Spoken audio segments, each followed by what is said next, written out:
আমি স্রোতে গা ভাসিয়ে দিয়েছি দাদা। জীবন তো অনেক বড় একটা জার্নি। কেউ না কেউ কোনো না কোনো মনে হয়তো আমার জন্য অপেক্ষা করছে। এমন কেউ যে স্ত্রীকে অপমান করে না, লোভী ভাবে না, হয়তো এমন কেউ আমার জন্য অপেক্ষা করছে।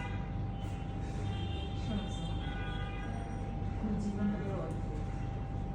আর যে পৃথিবীতে আমরা বাস করি সেটা বিচিত্র একটা পৃথিবী। নানা রকম মানুষ এখানে আছে।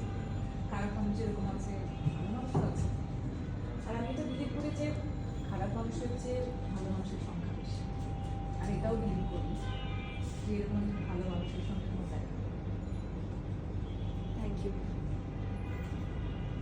আমার জীবনের মোড়টা ঘুরিয়ে দেওয়ার জন্য আপনাকে আসলে ধন্যবাদ দিয়ে ছোট করতে চাই।